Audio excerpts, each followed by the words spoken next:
이것이 복음이다. 보라 구원과 교회 생활이다. 누가복음 19장 10절 말씀입니다. 인자가 온 것은 잃어버린 자를 찾아 구원하려 함이니라.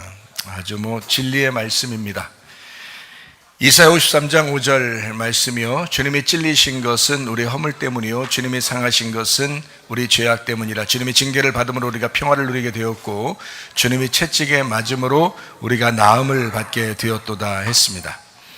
고린도서 6장 2절 말씀입니다. 보라 지금이라 은혜 받는 것도 구원 받는 것도 지금이다 라는 그런 말씀입니다. 우리는 누가복음을 통해서 예수님께서 우리 잃어버린 자를 찾아서 구원하시는 놀라운 은혜를 우리가 배우게 됩니다. 누가복음 1장을 공부했고 2장, 3장, 4장, 5장, 6장, 7장을 공부했습니다. 그리고 우리는 누가복음 8장을 지금 공부를 하고 있는 중이거든요. 설교 말씀이 공부고요, 공부가 설교 말씀입니다. 특별히 우리는 누가복음 8장에서 네 가지 밭의 비유를 우리가 배웠습니다. 네 가지 밭은 우리가 뻔히 알듯이 길가밭, 돌짝밭, 가시밭, 그리고 이것이 모두 다 제거가 되면 좋은 밭 돼서 열매를 맺는다라는 그런 말씀을 했습니다. 그리고 이제 귀신 들린 자가 무덤 안에서 살고 있었는데 그것을 예수님께서 찾아가셔서, 다시 말하면 풍랑과 파도를 다 이제 넘어서서 주님이 그걸 해치고서라도 가서서 이제 무덤에 살고 있는 그 귀신 들린 자를 치료하시는 하나님의 놀라운 역사를 우리가 보게 되었습니다. 우리의 과거에 매여 있는 사람이 자기 자신이 시험에 들었다, 상처받았다, 또는 누구를 미워한다, 또 무엇 때문에 문제가 있다, 돈의 문제가 걸려있다, 가정의 문제가 걸려있다, 자식의 문제에 걸려있다, 또는 남편의 문제, 아내의 문제, 부모의 문제, 다 이렇게 걸려있는 사람들이 있잖아요. 또 몸도 아프다, 또는 영혼이 병들었다, 이런 사람들이 꽤 있거든요. 그랬을 때 그게 이제 우리의 무덤이란 말이에요. 거기에 계속 갇혀 있으면 우리가 이제 헤어나오지 못하고 계속 그 무덤 안에서 살고 있으면요, 우리를 이제 억압당하고 심판당합니다. 스스로 정죄당하고요. 그래서 주님은 그걸 해방시키러 오셨는데 우리 자신들이 그 무덤에서 벗어나질 못하는 거죠. 이거는 귀신 들린 거란 말이에요. 근데 귀신 들려서 우리가 할 수 없을 때 주님은 찾아오셔요. 그러면 할 수 없을 때 찾아오실 때 어떻게 하는 사람을 찾아오시는가? 귀신 들려서 막 소리 지르는 거예요. 다시 말하면 슬프고 괴롭단 말이죠. 막 두렵단 말이죠. 이런 소리를 하나님 앞에 지르는 겁니다. 하나님, 나 슬픕니다. 나 괴롭습니다. 염려 근심 때문에 나 어렵습니다. 나 살아가기 정말 힘듭니다 라고 하나님 앞에 외치고 소리 지르는 사람, 주님께서 그 사람을 찾아서 구원하시는 분이시다라고 하는, 다시 말하면 잃어버린 자죠. 파괴되고 마음이 괴롭고 쓰라린 사람입니다. 이런 사람을 주님이 찾아가셔서 구원하신다. 여러분, 그런 사람들이 우리 가운데 꽤 있습니다. 저를 비롯해서 여러분 모두 다 우리는 어쩌면 무덤에 갇혀서 살아가는 사람인지도 모릅니다. 과거에 매여서 살아가는 사람인지도 모르겠습니다. 그럼에도 불구하고 우리가 주님께서 우리를 찾아오시면 모든 문제의 해답이 바로 주님에게 있습니다. 그러므로 예수님한테 우리 모든 것을 다 내려놓고 우리의 문제를 우리가 해결하려고 하지 말고 주님 앞에 내려놓고 기도하시다가 응답받으시길 바랍니다. 진실로 우리는 이런 사람들이 되어야 되겠다. 그리고 이제 이어서 누가복음 8장에는 야이로의 딸을 이제 살려주시고, 그리고 혈류병 여자의 피를 멈추게 해주시는 놀라운 은혜가 또 거기에 나와 있습니다. 누가복음 19장 10절 말씀 한번 보겠습니다. 인자가 온 것은 잃어버린 자를 찾아 구원하려 함이니라. 우리가 계속 이 말씀을 듣는데도 이 말씀이 진리라는 걸 깨닫게 되죠. 왜냐하면 그런 사람을 주님이 찾아서 구원하시니까 그런 거예요. 어떤 사람을 구원하신다고요? 파괴된 사람이요. 다시 말하면 은혜를 받은 사람들인데, 은혜를 어떻게 받느냐면 겸손한 사람이 은혜를 받아요. 교만한 사람 하나님이 대적한다 그랬잖아요. 하나님이 적대시한다는 거죠. 교만한 사람은. 그러니까 자기가 하나님처럼 하려고 하니까, 그러니까 적대시하는 거예요, 하나님도. 근데 자기가 막 낮아지고 겸손한 사람이 있잖아요. 그러면 주님께서 찾아오셔서 구원하셔야 되니까 은혜를 베푸신다고요. 그래서 겸손한 사람에게는 은혜를 베푸신다. 베드로전서 5장에 나와 있는 말씀이거든요. 주님께서는 온유하고 겸손하시다 그랬어요. 이게 온유라는 것은 우리 속에서 일어나는 거고 겸손은 겉으로 나타나는 건데요, 똑같은 말입니다. 온유와 겸손은 똑같은데 우리 속에서 일어나느냐 겉으로 일어나느냐. 그래서 속과 겉이 똑같으신 분, 바로 예수님이십니다. 것입니다. 수고하고 무거운 짐진 자들아 다 내게로 와라. 내가 너희를 쉬게 하겠다. 주님의 멍에는 쉽고 짐은 가볍다라고 했고요. 주님께서는 온유하고 겸손하시다 이렇게 말했거든요.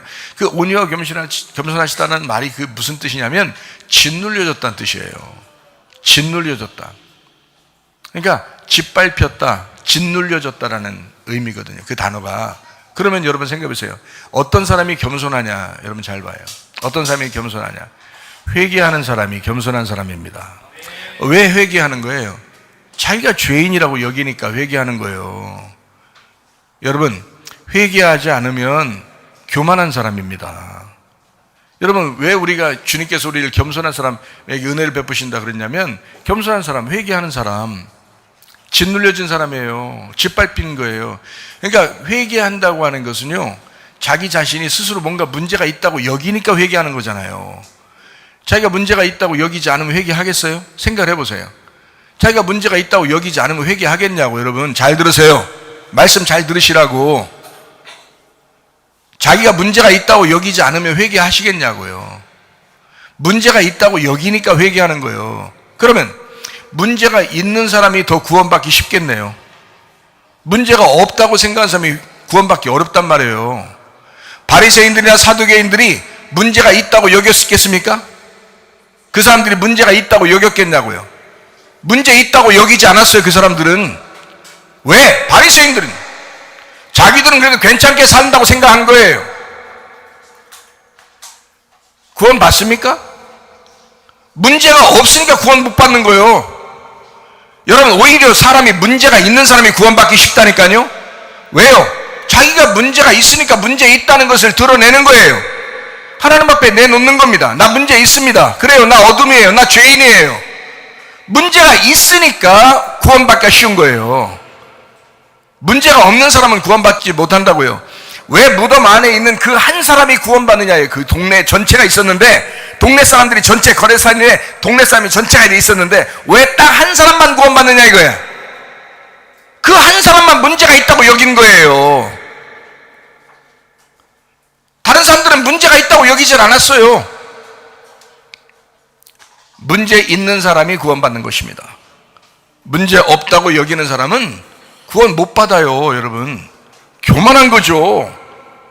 자기가 잘난 체 하는 거죠. 자기 괜찮은 사람이라고 여기는 거죠. 그래요, 여러분이나 저나 다 문제가 있습니다. 문제가 있을 때 그 문제를 문제로 알고 어둠이라는 사실을 깨닫고 죄인이라는 사실을 깨닫고 자기를 발견하고 회개하시면 됩니다.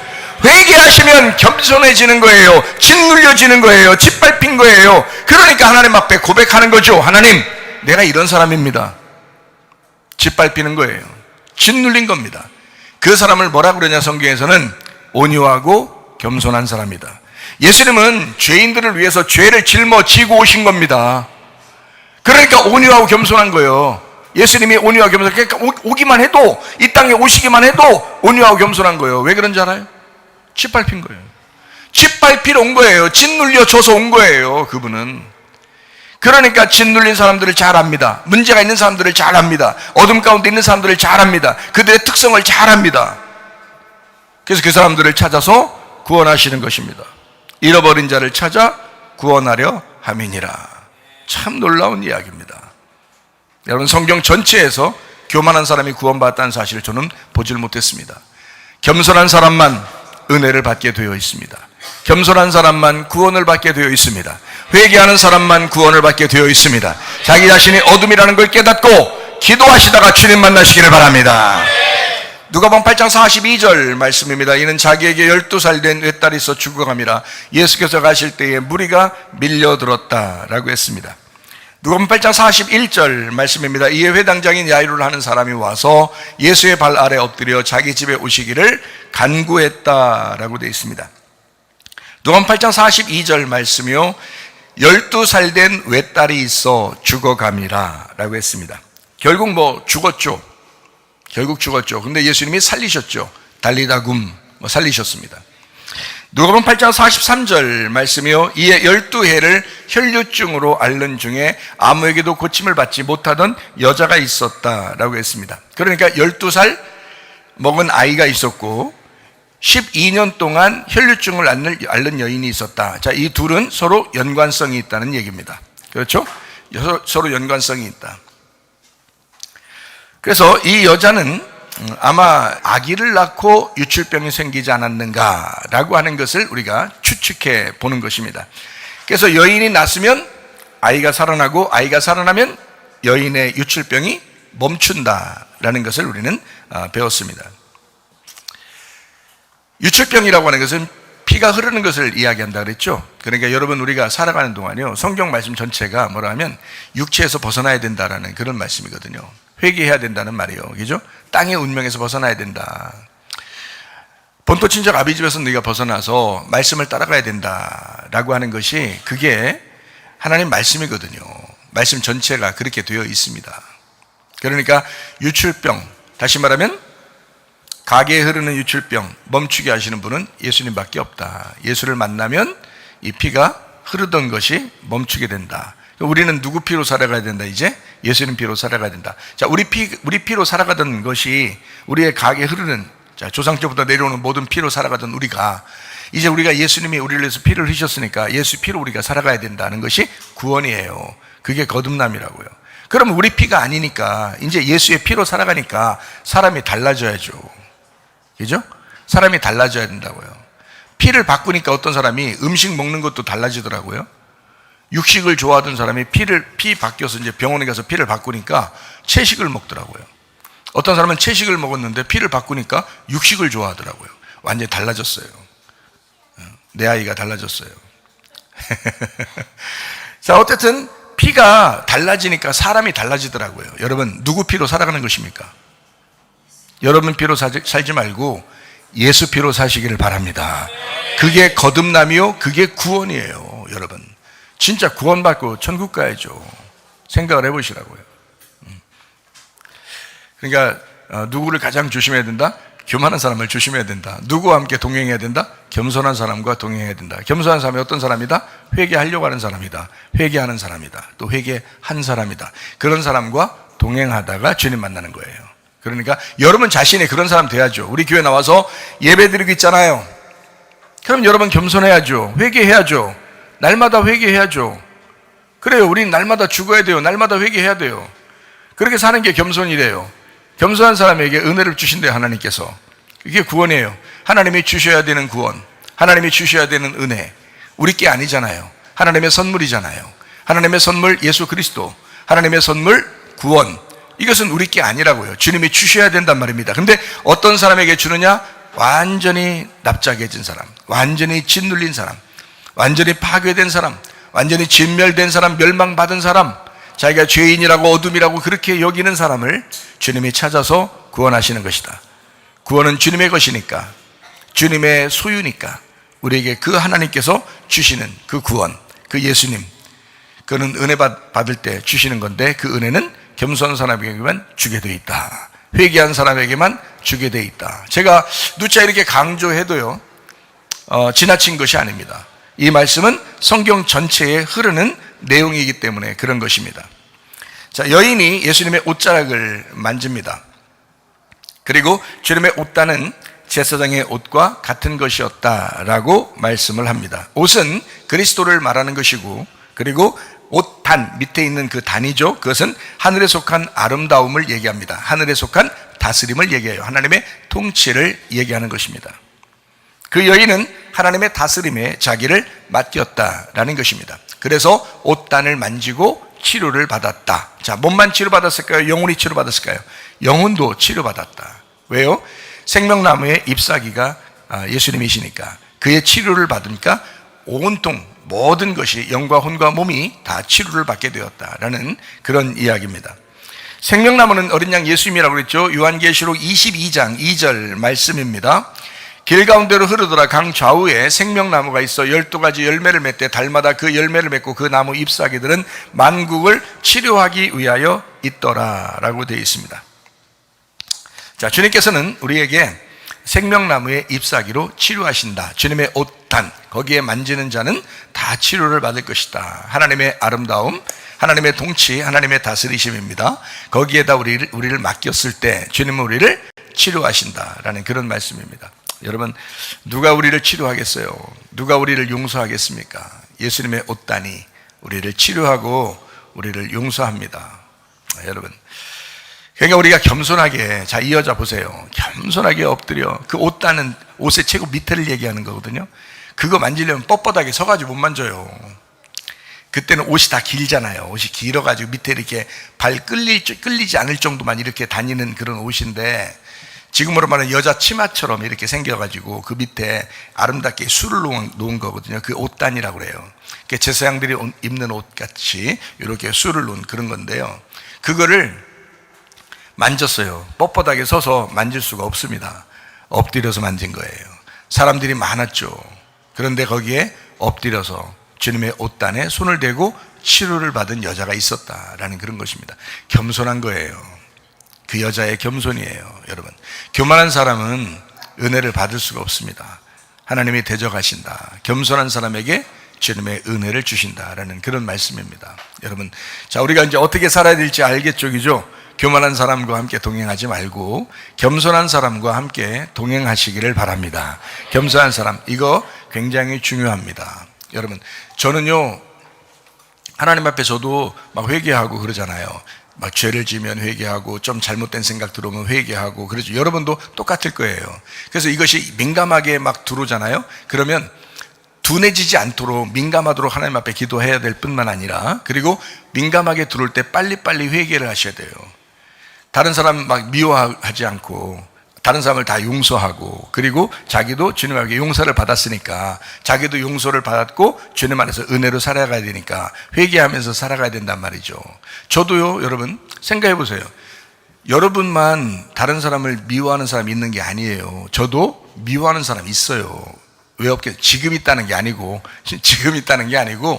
저도 저한테 진짜 저한테 막 나도 가만히 있는데 상처받은 게 많아요.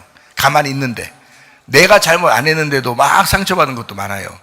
아니, 목사도 그럴 거 아니에요. 사람인데, 그죠? 같은 사람들이니까 서로 상처도 받고 그러잖아요, 사람들이. 그러면 어떤 사람은 그 상처를 받은 거에 대해서 막 이렇게 막 괴로워해요. 저도 막 괴로울 수 있잖아요.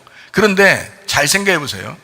제가 어떤 사람을 이제 용서하고 미워하지 않으려고 하나님 앞에 기도하잖아요. 저도 상처를 받았을 때, 그죠?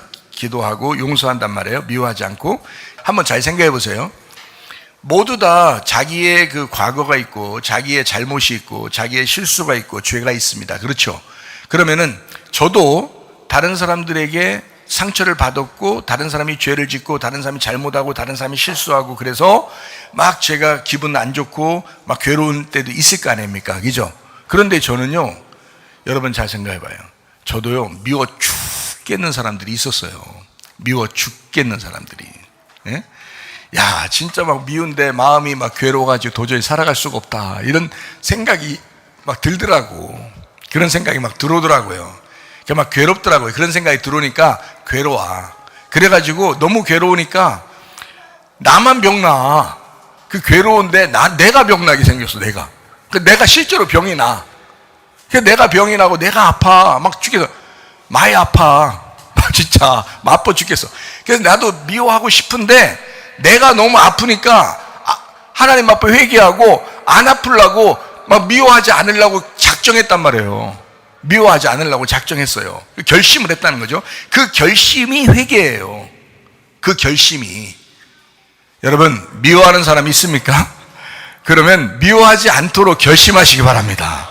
이게 회개야. 그게 회개야. 그게 회개라고. 아니, 나는 뭐 미워하는 사람 없겠냐고. 나도 미워하는 사람 있지만 내가 결심했다고요. 미워하지 않기로 결심했어요. 그래서 제가 미워하는 사람이 하나도 없어요. 미워하는 사람 하나도 없습니다. 그리고 그 사람을 용서하지 못할 사람 하나도 없어요. 나 용서 다 했어요. 나한테도 진짜 내가 용서하지 않으면 막 미워서 죽이고 싶은 사람도 있었어, 나도. 그러니까 나도 미운 사람이 있었고 용서가 안 되는 사람이 있었다니까. 아니, 내가 없었다는 게 아니에요. 여러분도 똑같아요. 저랑 여러분이랑 똑같아요. 있었는데 내가 안 미워하기로 결심했다고. 내가 용서하기로 결심했다고. 그냥. 그래서 나는 미워하는 사람이 하나도 없다고요. 나는 지금 용서 안 된 사람이 하나도 없어요, 내 속에서는.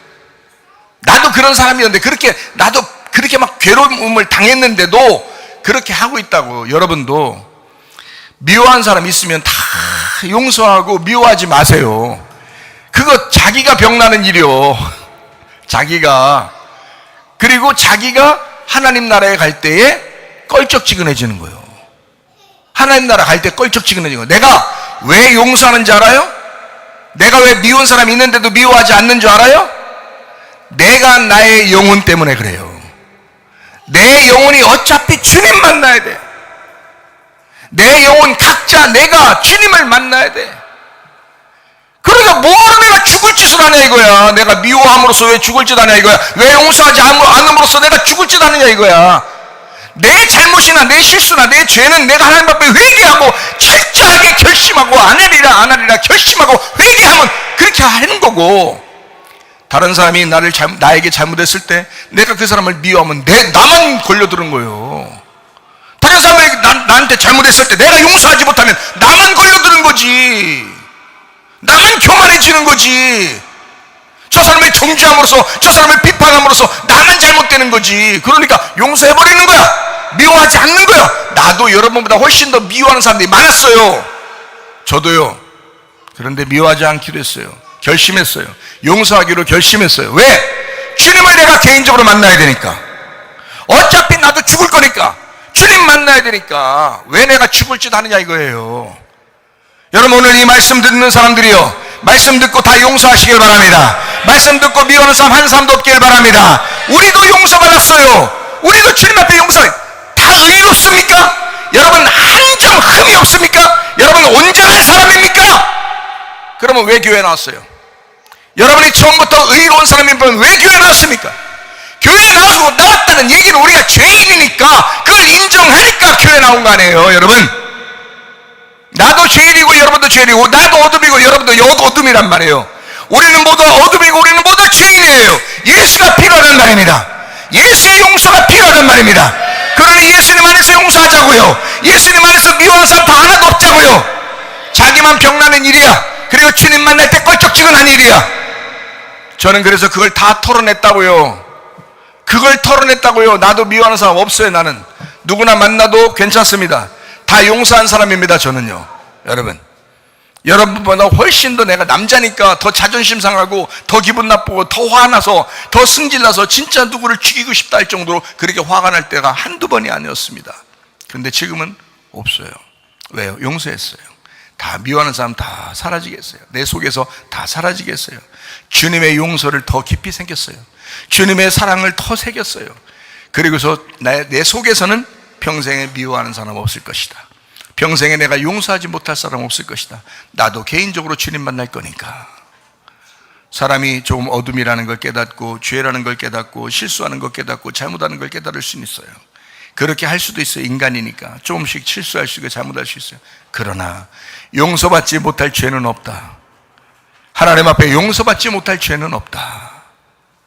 이해가 되겠어요? 나는 죄인 중에 괴수였습니다. 내가 용서받았다면, 하나님 앞에 내가 용서받았다면 여러분, 이 세상에서 용서받지 못할 사람은 한 명도 없습니다. 하나님은 여러분을 다 용서하실 것입니다. 하나님은요, 사랑이 많으신 하나님이십니다. 하나님은 사랑이에요. 주님은 여러분을 다 용서하시고 사랑하시는 분입니다. 저는 그 하나님을 믿습니다. 누가복음 8장 44절, 예수의 뒤로 와서 그의 옷가에 손을 대니 혈류증이 즉시 그쳤더라. 어때요?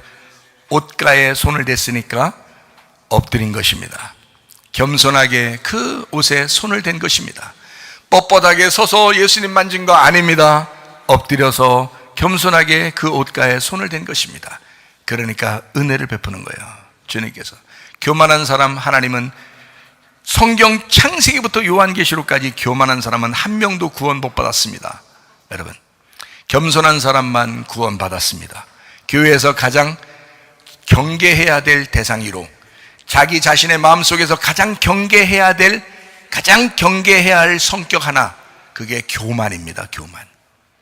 겸손하셔야 돼. 그러면 은혜를 받게 되어 있습니다. 우리 겸손하다가 주님의 은혜를 받고 천국 가시기를 바랍니다. 네, 감사해요.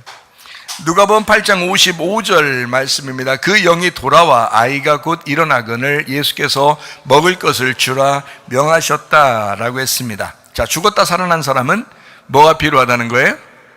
먹을 게 필요하다라는 것입니다. 죽었다 살아난 사람은, 자, 회개한 사람은 말씀이 필요한 겁니다.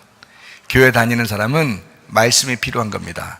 구원받은 사람은 말씀이 필요한 겁니다. 여러분, 그게 양식이에요.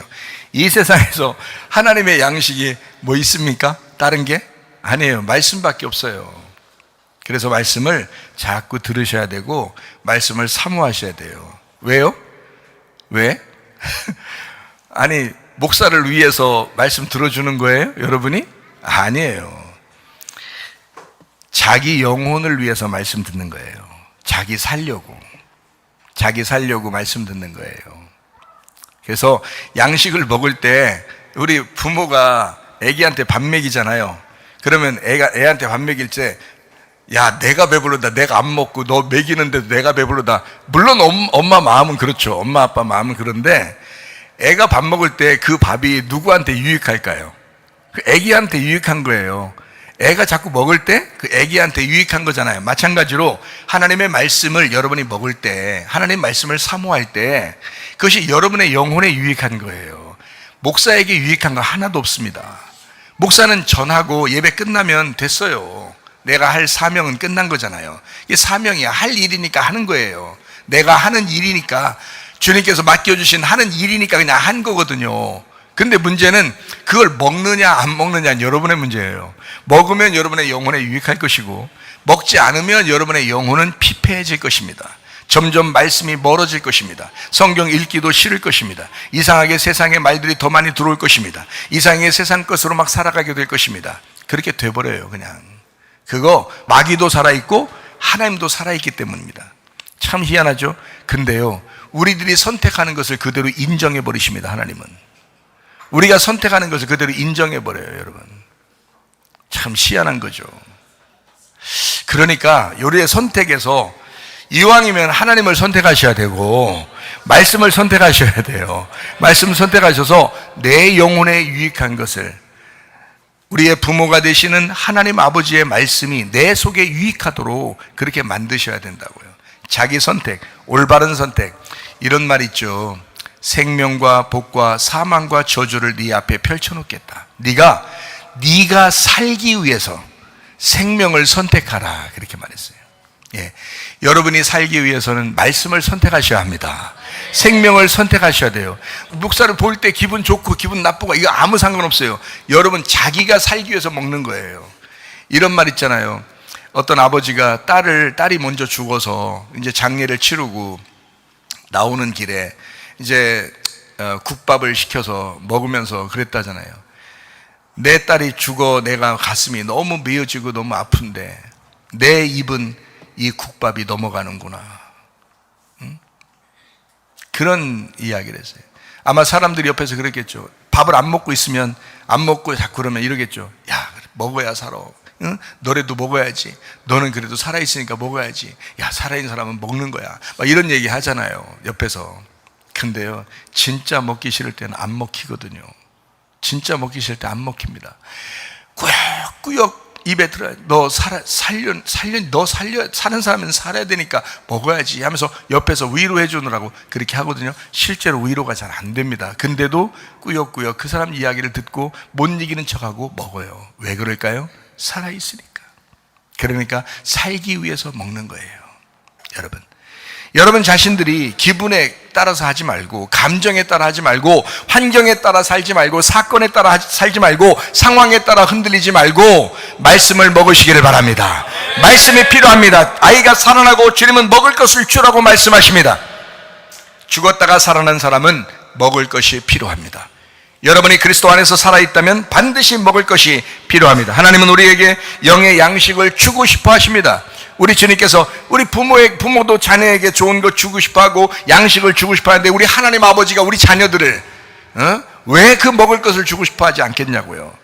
그래서 여러분, 이 부족한 종을 주님이 세우셔서 말씀을 전하게 하여, 이건 하나님의 일이니까 하는 거지 내가 완벽하다는 게 아닙니다. 내가 온전하다는 것이 아닙니다. 그냥 하나님의 시키는 일을 하는 것 뿐이에요. 각자 맡은 일이에요. 어떤 사람은 눈의 일을 하는 것이고, 어떤 사람은 귀의 일을 하는 것이고, 어떤 사람은 코의 일을 하는 것이고, 어떤 사람은 손가락의 일을 하는 것이고, 어떤 사람은 입의 역할을 하는 것입니다. 각자 맡은 역할들을 교회 안에서 서로 하는 역할이에요. 그들이 완벽해서요? 여러분이 완벽해서 교회 일 합니까? 여러분? 완벽한 사람만 교회 일 시킵니까? 아니에요. 여러분 다 완벽하지 못해요. 여러분도 다 부족하고 저도 다 부족한데 하나님이 시키시는 일들을 하는 것입니다. 그러나 여러분과 제가 꼭 다 필요한 것이 있습니다. 말씀입니다. 우리는 여러분이나 저나 더구나 말씀을 먹고 살게 돼 있어요. 죽었다가 살아난 우리들은 양식이 필요하기 때문입니다. 하나님께서는 우리에게 영의 양식을 주고 싶어 한다. 하나님은 우리 성도들과 교통과 회복을 하길 원하신다. 교통하길 원하시고 회복하시길 원하신다. 그래서 함께 교통하자, 함께 교제하자. 뭘로요? 하나님이 말씀이신데요. 말씀으로 교통하자. 자, 여러분, 저를요 주일날 한번 만납니다. 저도 뭐 바쁘기도 하고 맡은 일들도 많고 그래서 여러분 얼굴 제대로 못 봐요. 주일날 예배 시간에 설교하면서 한번 만납니다. 다른 때 뭐 일부러 상담하러 뭐 연락이 오거나 그러면 혹시 몰라도 그렇지 않으면 대부분 제가 만날 수가 없어요. 일요일날 설교 때 한번 설교하고 그 다음에 못 만나요, 여러분. 그러면 그 사이에 여러분 누구를 따라가고 누구를 만날 것입니까? 여러분 생각해. 여기서 하나님 말씀을 여기서 증거했다고 해서 자 목사가 전부가 아니에요. 여러분 생각해 보세요. 말씀을 증거하는 그 시간에만 말씀을 증거하는 겁니다. 그죠? 그러면 그 말씀을 들어요, 여러분이. 그러면 그 다음에 자 또 누구를 따라가야 돼요, 여러분이? 말씀을 계속해서 따라가는 거예요. 말씀을 계속 따라가야 돼요. 여러분 성경 읽으셔야 합니다. 말씀을 계속 들으셔야 합니다. 여러분 이게 목사 만나서 목사랑 같이 가는 게 아니라 목사 어떻게 같이 동행해요? 목사 어떻게 맨날 만나요? 못 만난다 했잖아요. 저도 못 만나고 여러분도 못 만납니다. 어떨 때 뭐 빵 이렇게 가서 빵 먹으면서 한 번씩 이렇게 만나서 얘기하고 그럼 몰라도 못 만나요. 그러면 설교 시간에만 한 번 만나는 건데 나머지는 어떻게 살 거예요? 말씀으로 사셔야 하는데 여러분이 말씀으로 계속 살아요. 말씀 계속 들어야 됩니다. 말씀 계속 읽어야 합니다. 말씀을 따라가는 거예요. 말씀과 동행하는 거예요, 여러분이. 사람하고 동행하는 거 아닙니다. 사람 따라다니는 거 아니에요. 말씀 따라가는 것입니다. 그렇게 말씀을 사모하는 사람이니까 목사가 말씀 증거하는 그 말씀도 그것도 듣는 거예요. 그렇게 말씀을 사모하는 사람이니까 그 말씀을 증거하는 게 야, 저 말씀 그렇게 풀어주니까 그 이해가 되는구나 라고 하면서 더 듣는 거예요. 얼마나 감사합니까? 목사랑 맨날 만나진 못하지만 하나님의 말씀을 듣고 그대로 살아간다. 하나님은 목사도 세워놓고 또 여러분이 그 말씀으로 계속 목사랑 교통하라는 게 아니에요. 못 만난다 했잖아요. 목사랑 교통하라는 게 아니라 말씀으로 교통하라는 뜻이에요. 말씀이 하나님이시니까 말씀으로 여러분이 교통해야 되고 평상시에도 말씀으로 교통해야 된다 이거예요. 하나님은 말씀을 공급하는 게 목적이에요. 목사 세우는 것도 말씀 공급하려고 하는 거야. 목사는 완벽한 사람이 아니에요. 목사님이 무슨 예수님입니까? 목사님 무슨 하나님이에요? 아니에요. 아닌 거 뻔히 알아요. 저도 제가 날마다 어둠이라는 걸 깨닫고 회개한다 그랬죠. 날마다 죄인이라는 걸 깨닫고 회개한다 그랬죠. 여러분은 그렇게 하십니까? 여러분은 그렇게 어둠 가운데 있다고 여기시고 회개하시냐 이거야. 날마다 죽고 있습니까? 날마다 회개함으로 살아갑니까? 여러분 자신들은? 여러분 날마다 죄인이라는 사실을 깨닫고 어린 양 예수가 필요하면서 그렇게 살아갑니까? 문제가 없다고 생각하는 사람이 그게 더 문제라고요. 나는 문제가 있다고 생각하는 사람입니다. 그래서 날마다 죽으려고 그러고 날마다 회개하려고 그러고 날마다 내가 어둠이라는 걸 깨달으려고 그러고 내가 죄인이라는 걸 깨닫고 살아가려고 한단 말이에요. 그게 부족함을 여기니까 그래요. 부족함을 깨달으니까. 여러분 어떻습니까? 여러분 완벽합니까? 문제 하나도 없습니까?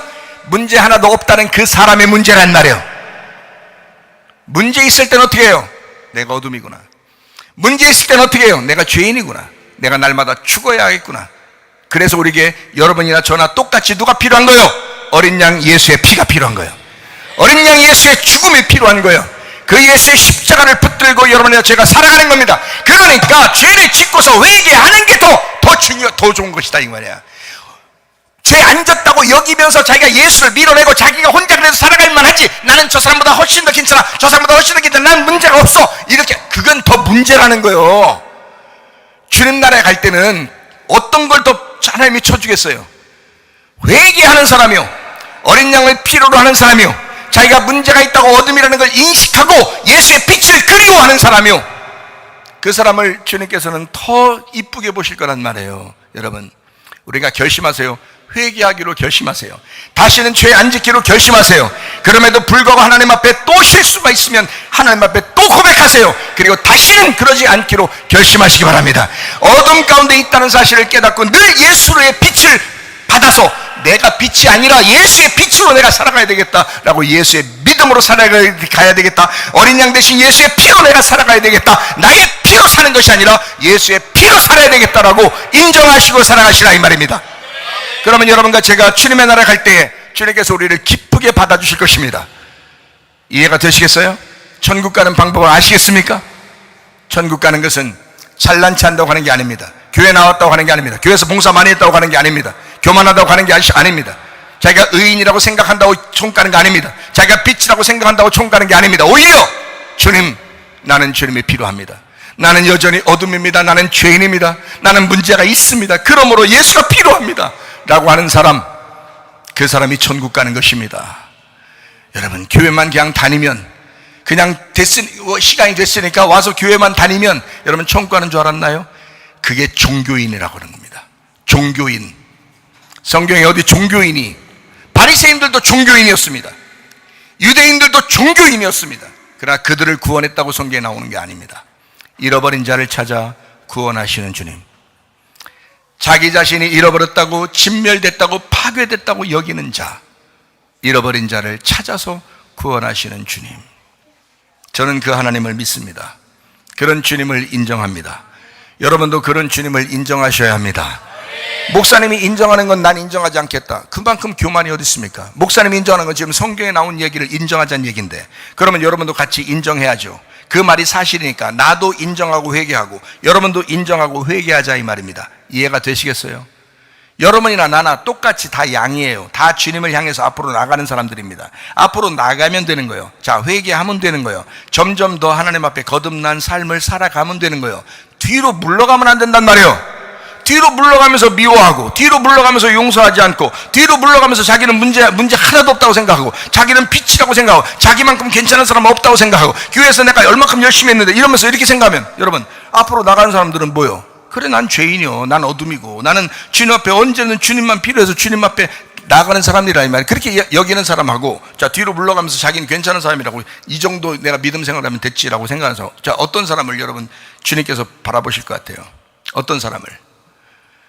오히려 자기가 어둠이라고 여기지만 주님이 늘 필요하다고, 그리고 한 걸음이라도 어제보다 오늘이, 오늘보다 내일이 주님 앞에 그렇게 곧 쑥 빠져서 주님을 따라가는, 그러면서 회개하고 하나님 앞에 결심하면서 나아가는 그런 사람, 하나님은 그런 사람들의 편입니다.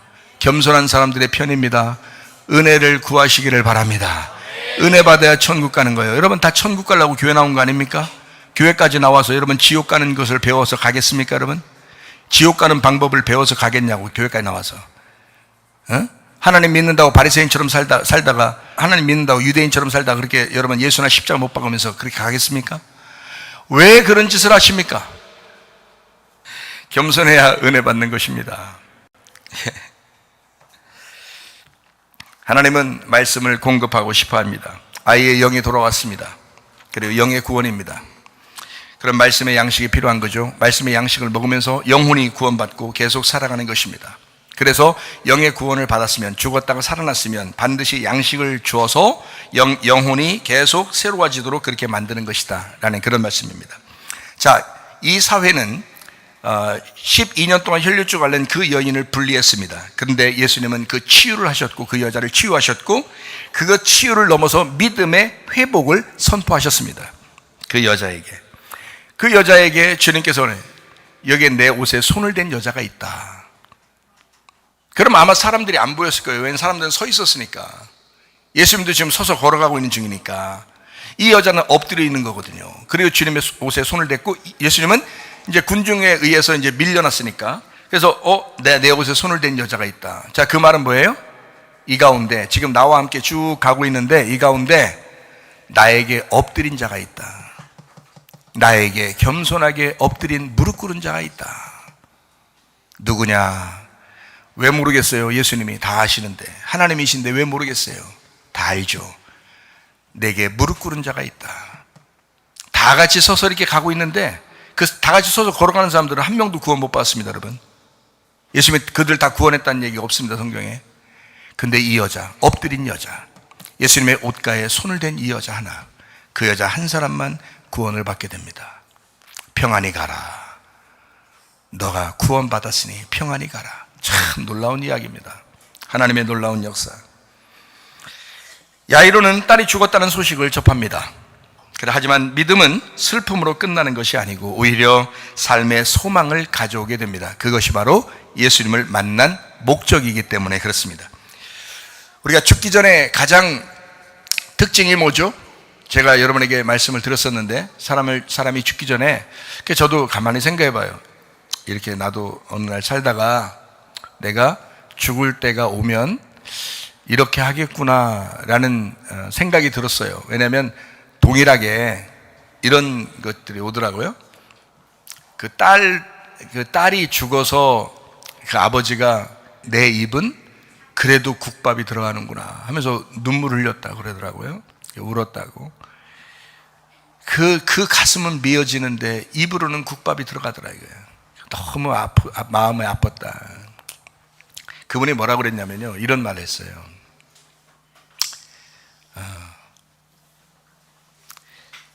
어떤 사람이 그러니까 이 사람도 돌아가셨죠. 지금 돌아가셨어요. 그럼 돌아가셨는데, 근데 그분한테 돌아가시기 전에 건강했었는데 밥 먹으라고 이렇게 옆에서 이렇게 줬는가 봐요. 돌아가시셨는데 줬는데 이 사람이 안 먹더라는 거예요. 그래서 옆에 사람이 아유 왜 안 먹냐, 자꾸 드시라고 이렇게 했다는 거예요. 근데 이 사람이 뭐라고 얘기했냐면 이런 얘기를 했대요. 내가 안 먹는 게 아니라 안 먹혀, 안 들어가. 그리고서 이제 며칠 있다가 돌아가신 거거든요. 그게 무슨 말이냐면요, 건강했던 사람인데 이게 안 먹히는 날이 오는 거예요. 음식이 안 들어가는 거예요. 그러면 며칠 있다가 돌아가시는 거예요. 참 희한하죠. 그래서 저도 생각을 해봤어요. 야, 내가 어느 날 죽는 날이 오게 되면, 그때가 되면 음식이 안 먹히겠구나. 음식이 안 먹히는 날 내가 나를 다시 돌아봐야 되겠다라는 생각이 들었어요. 지금은 너무 맛있어서 탈이에요. 이거 먹어도 맛있고 저거 먹어도 맛있고 먹을 때 너무, 그러니까 우리 집사람이 그래요. 무슨 어린애 같다고 그래요. 먹을 때 보면. 왜 그러냐니까 먹을 때 보면 얼마나 즐거워하는지 입을 그냥 뭐 하나를 먹더라도 그렇게 즐거워하는, 너무 막 먹는 게 너무 행복하게 보인다는 거예요. 네, 우리 집사람은 조금씩 먹으니까. 근데 나는 막 너무 맛있어요. 맛있고 너무 재밌어요, 먹는 게. 먹는 것만큼 즐거운 게 참 없을 만큼 너무 즐겁거든요. 그래서 뭘 갖다 놓으면 막 맛있는 거예요. 어제 저녁에도 이렇게 우리 집사람이 뭐 만들어 놨는데 그걸 이렇게 먹으면서 너무 맛있는 거예요. 그래서 너무 맛있다고 막 이렇게 하니까 이건 그냥 막 아부하는 게 아니라 진짜로 너무 맛있는 거예요. 그냥 너무 맛있게 먹었어요. 내가 막, 그래서 내가 저절로 손이 막 움직입니다. 설거지로 손이 저절로 움직입니다. 너무 맛있게 먹은 거예요. 이런 마음이 막 들어오는 거예요. 지금은 너무 맛있었는데 어느 날 이런 것도 딱 중지되는 날이 오겠구나. 어느 날. 그러면 그때가 나의 마지막이야. 그때는 누가 나에게 먹을 걸 줘도 안 먹힐 거라는 거죠. 안 먹혀. 그러면 끝나요. 그럼 끝납니다. 여러분, 죽기 전에 가장 큰 특징이 세상 음식을 중지하는 겁니다. 이게 하나님의 원리 같아요. 하나님의 원리. 인생의 마지막 추수가 다 다가옵니다. 여러분 어떻게 인생을 사실 것입니까? 어떻게 사시다가 주님 만날 것입니까? 지금 우리가 살아있다는 그 삶의 소망은 먹을 것 때문입니다. 그러면 생각해 보세요. 여러분은 영의 양식을 먹고 있는가? 영의 양식을 섭취하면서 주님과 교통하고 있는가? 이것입니다. 그게 살아있는 사람의 특징이거든요. 여러분 어느 날 죽는 날이 와요. 음식이 딱 중지됩니다. 여러분, 영혼이 죽는 날에 와요. 여러분, 말씀이 안 들리기 시작한 겁니다. 말씀을 안 보기 시작한 겁니다. 말씀이 안 들려지기 시작한 것입니다. 영혼이 죽기 시작하는 거예요. 영혼을 살리기 위해서 다시 음식을 섭취하시길 바랍니다. 말씀을 자꾸 듣고 싶어 하고 말씀을 읽고 싶어 하는 그것이 여러분을 살리고 있는 거란 말이에요. 아직 살아있다. 아직 살아있네. 살만하네. 아직 나는 살아있구나. 아직 나는 건강하구나. 그거예요. 근데 말씀이 안 들려지기 시작한다. 말씀이 읽혀지기 시작하지 않는다. 말씀이 안 읽혀진다. 그러면 여러분은 지금 죽어가고 있는 것입니다. 이게 특징이라고요. 잘 먹느냐? 잘 먹지 않느냐? 먹히느냐? 잘 먹히지 않느냐 이거예요. 여러분, 세상 음식도 똑같으면 하나님의 영의 양식도 똑같습니다. 하나님 말씀을 사모하다가 여러분 주님 만나시기를 바랍니다. 달리다금 소녀야 일어나라. 요한복음 11장 25절 26절 말씀입니다. 예수께서 이르시되 나는 부활이요 생명이니 나를 믿는 자는 죽어도 살겠고 무릇 살아서 나를 믿는 자는 영원히 죽지 아니하리니 이것을 네가 믿느냐라고 했습니다. 달리다금 소녀야 일어나라.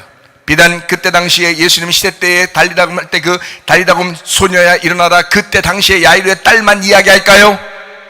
여러분과 저도 마찬가지예요. 여러분과 저에게 주님은 오늘 말씀하십니다. 달리다금 소녀야 일어나라. 그러면 여자들만 여러분 주님은 역시 여자들을 사랑하셔서 여자들에게만 지금 소녀야 일어나라 했겠지라고 할까봐 다시 바꿔서 달리다금 소녀나 일어나라. 소녀들아 일어나라. 주님이 말씀하실 것입니다. 일어나 음식을 섭취하시기를 바랍니다. 하나님 말씀을 사모하는 여러분 되시기를 바랍니다. 누가복음 19장 10절 읽고 마치도록 하겠습니다. 인자가 온 것은 잃어버린 자를 찾아 구원하려 함이니라. 우리의 삶의 예배에 질문이 있습니다. 여러분 가슴에 여러분 질문 한번 해보시길 바랍니다. 예배나 기도 중에 핸드폰이 생각나는가? 예배나 기도 중에 혹시 아이가 옆에 있어서 같이 이야기하다가 말씀을 놓쳤는가? 예배하는 중에 딴 생각이 들어왔는가? 이거 자기 자신을 점검해야 합니다. 우리 마음의 왕좌에 누가 앉아있는 건가? 우리의 마음의 진짜 보좌에 누가 앉아있는 것인가? 죄를 지어도 마음이 아프지 않다면 영적 감각이 살아있는 자인가? 영적 감각이 살아있어야 돼요. 그래야 회개하죠. 자기가 잘못할 수 있다고 했잖아요. 자기가 어둠 이름을 깨달을 수 있다고 했잖아요. 자기가 실수하고 잘못할 수 있다고 했잖아요. 근데 영적 감각이 살아있어서 하나님 앞에 회개한다. 그런 회개의 마음. 다른 사람을 비판하거나 용서하지 못하고 미워하고 이런 영적 감각이 살아있는 거. 나 이러면 안 되는데. 내 이러면 안 되는데. 영적 감각이 살아있어야 되는데 영적 감각이 살아있지 않은 건 아닌가? 내 감정이 하나님의 뜻을 능가해버린다면 믿음의 주인이 누구란 말인가? 감정이 먼저 살아있고 말씀보다 감정이 먼저 살아간다면 그러면 주인이 누구냐 이거야. 네 마음의 주인이 누구냐 이거야. 회개가 습관이 되지 않는다면 죄의 끝이 영원한 사망이라는 사실을 여러분 아시는가? 죄를 반복하고 있다면 죄를 대수롭지 않게 생각하는 것은 아닌가? 대수롭지 않게 생각했다면 반드시 회개해야 한다. 조그만 죄라도 대수롭지 않게 생각한다면 여러분 반드시 회개해야 한다. 여러분과 제가 회개하시고 주님 만나시기를 바랍니다. 믿음이 있다고 하면서 열매가 없다면 뿌리는 이미 썩어 있는 것이다. 입상만 무성한 종교인이 된 것이다. 땅의 일을 생각하는 자가 많습니다. 마지막 때라고 하면서 땅의 것에 먼저 우리가 신경 쓰는 사람들이 너무 많습니다. 먼저 그 나라와 그의 일을 구하라고 하는 그 말씀을 알면서도 주여 주여 한다고 천국 가는 것이 아니라 아버지의 뜻대로 행해야 천국 간다는 그 말씀을 알면서도 자기 자신들이 스스로 땅의 것을 자꾸 생각합니다. 위의 것을 바라보지 않습니다. 소망이 하늘에 있지 않습니다. 소망이 땅에 있습니다. 자기의 육신, 자기의 돈, 자기의 자식, 자기의 물질, 이 세상에 있는 것에 욕심이 있습니다. 탐욕과 정욕을 십자가에 못 박아 죽여버려야 되는데 이상하게 다시 그것이 살아나서 우리의 속에서 육신의 삶을, 땅의 운명을, 본토 친척 아비집을 떠나지 못하고 계속 그 가운데 살아가는 사람들이 너무 많습니다. 벗어나야 합니다. 말씀을 따라가셔야 합니다. 자기 영혼을 귀하게 여기는 사람이 되시기를 예수의 이름으로 축원합니다. 기도하겠습니다. 주님, 주님의 발걸음 소리가 점점 가까워지는 이 마지막 시대에 우리의 심령을 깨워 주시옵소서. 달리다굼 소녀야 일어나라. 무너진 기도의 무릎을 다시 세우고 식어버린 처음 사랑을 성령의 불로 다시 타오르게 하옵소서. 슬기로운 처녀는 기름을 준비했다고 말씀하셨지만 우리는 기름이 부족한 자는 아닌지 두렵고 떨립니다. 우리 안에 있는 헛된 생각, 세상 욕심, 조용히 숨어있는 음란과 어둠의 잔재를 빛 대신 주님 앞에 모두 드러내오니 성령의 불로 소멸하여 주시옵소서. 주님, 이 시대는 먹고 마시고 시집가고 장가하는 것으로 가득하며 사람들의 마음은 영적인 것을 잃어버리고 잠들어 있습니다. 그러나 우리들은 깨어있게 도와주시옵소서.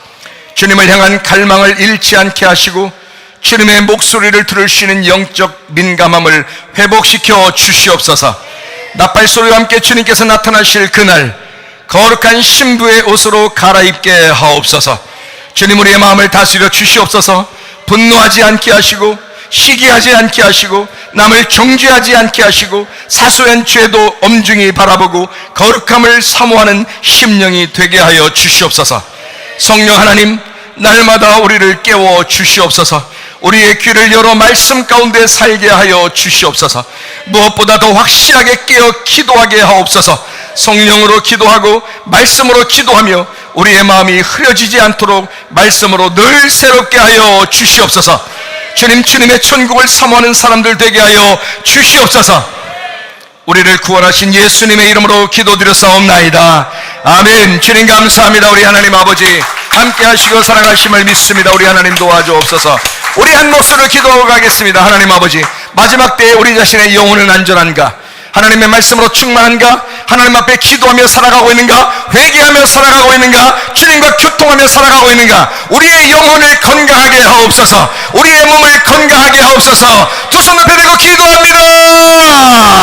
우리 하나님 아버지 인도하시며 사랑하심에 감사합니다. 주 뜻대로 살다가 주님 만나게 하옵소서. 믿음의 사람들이 되게